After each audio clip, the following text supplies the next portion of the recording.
assalomu alaykum do'stoni aziz, assalomu alaykum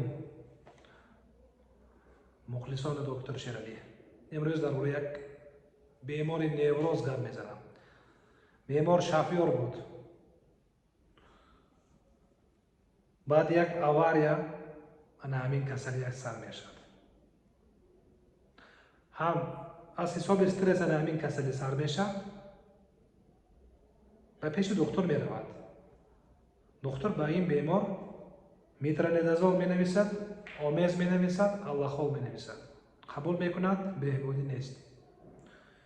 به پیش دیگر تراپیوت میرد، رنگین میکند، اوزی میکند، آنالیز میسپارد.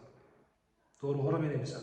داروهای ویبارز، پنزینورم، آلاخول، سیرتریاکسیون، آلوماگیل، سیدانا. قبول میکند، میگیرد، فایده نیست. شافیور تمام من کار کردن نمیتوانم گفته از کار خالی میشود.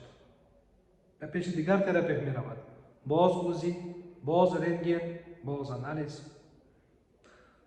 ویبارز، اورساسان، پنزینور، کوواتیل، نوشپا، بوتیفیلین، گنتامیتین و دیگر داروها میگیرد. داروها را میگیرد. بهبودی نیست. فیگیدیس میکند.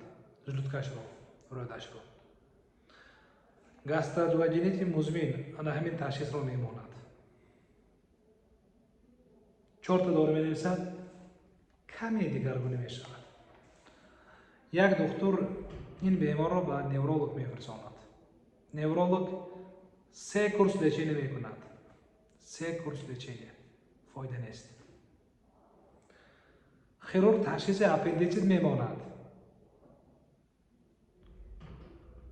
بعد حتی روداش رو یک دکتر کلیزما میکند. فایده نیست.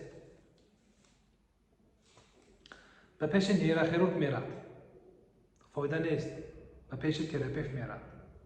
فایده نیست. بعد به پیش من آمد.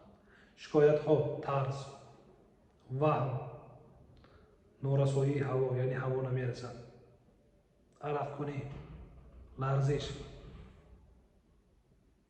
فکرهای گوناگون، فکرهای منفی ناراحت کننده گوناگون.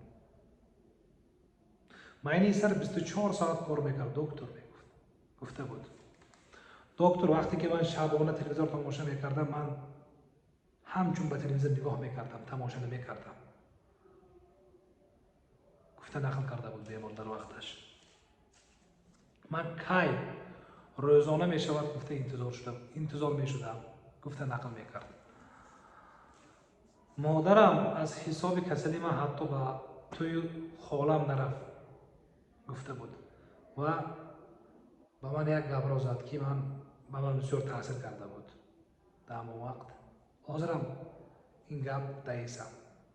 دکتر اگر این سفر نیز من نزد نشوم، زن را با فرزندو به خانه مادرش روان میکنم، مادر را به خانه خالم روان میکنم، خودم را میکشم. دیگر علاج نماند گفته بود. دیگر علاجم نماند گفته بود. و در انا همین حالت گریه کرد. بیمار مردک گریه کرد. با این بیمار 1 ساعت کنسولتاسیون گذراندم. پس از این یک چند ساعت زنیمتسی کردم. در مدت 1 روز نه، در مدت چندین روز. حتی که از صبحی که این بیمار ترسی در تاریکی گشتن داشت، با بیمار شبانه پراگولیت میکردیم. پراگولکه میکردیم. من نظارت میکردم این بیمار رو. روزها گذشت، از بانیتسا رفت.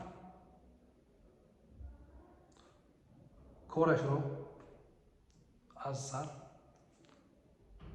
کرده استاد از حاضر. رحمت. دوستان عزیز، از حساب کسلی وهم و ترس در معده، در پیشاب، در روده، در غدد زیر معده شکایت ها پیدا می شود.